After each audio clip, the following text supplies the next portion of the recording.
I think it's the first 6-0 start since '06. So what's that mean to you, having been part of some of the tougher seasons, to be part of this now? Yeah, just celebrate all wins, right? Today it's never take any win for granted, and I think that was something that was talked about in the locker room. And then obviously now we're bowl eligible too. That's just part of the process, and that's just a stepping stone to where we want to go.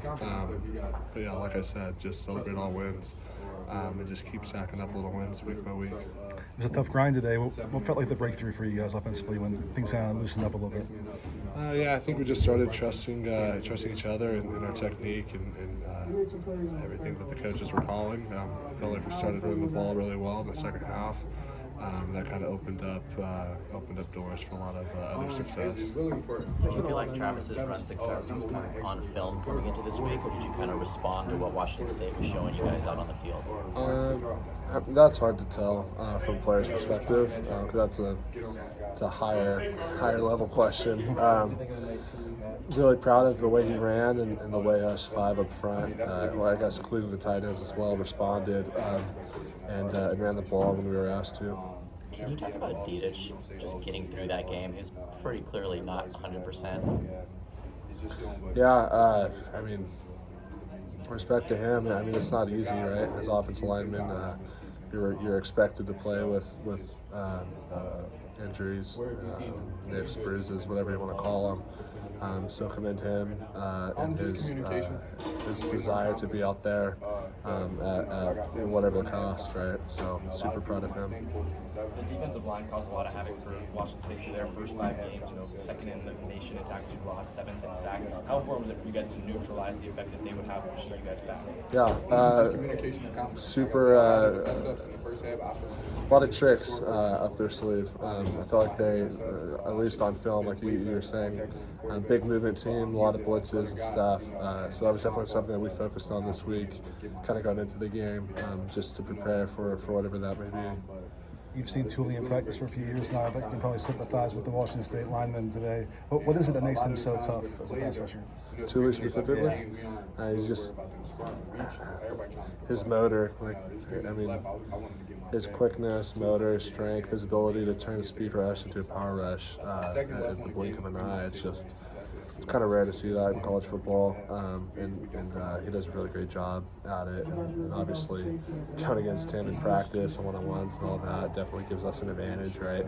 But super proud of him and his development so far in his career. Lincoln talked about winning in different ways and how important that was. What did it show you, especially when the passing game's maybe not working as well as it usually does, that you guys are able to turn to the run and really just grind down the clock, especially in the second half? Yeah.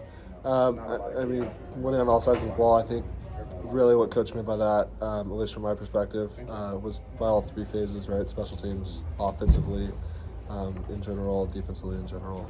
I feel like we did a great job. I don't think we've played a complete game yet on all 3 phases for all 4 quarters, but that's something that we're working towards week in and week out, and I think it's something we've realized.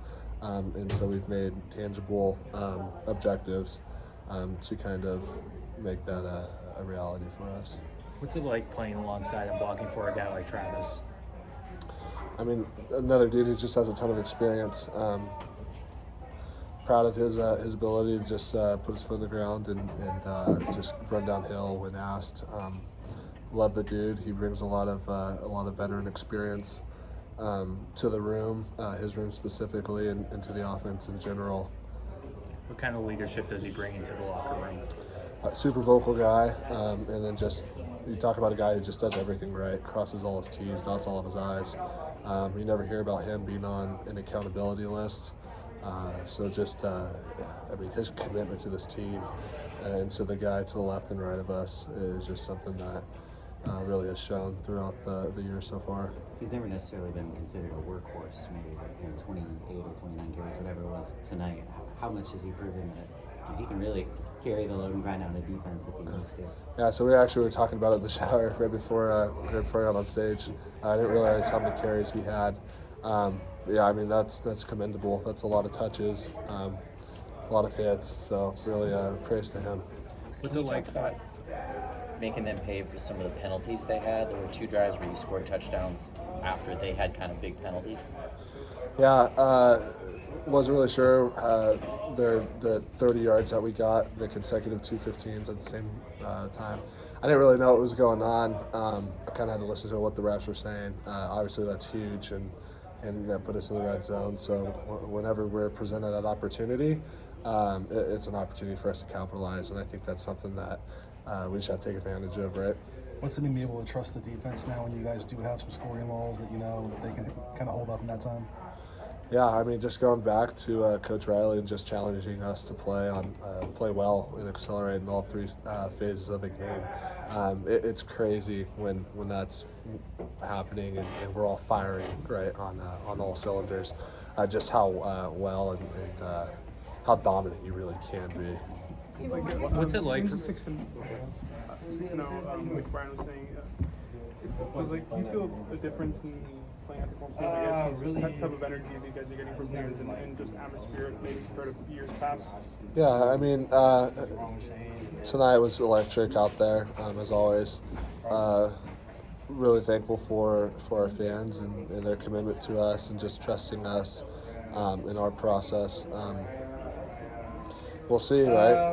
Going forward, what happens. Will we sell it out? Hopefully. It'd be awesome. I think the last time we were close to selling out was against Texas in 2017. And I remember that vividly because that was one of the first games I had to play in. So I just remember that experience and just was in shock and awe. Thank you. All right, thank you, everyone.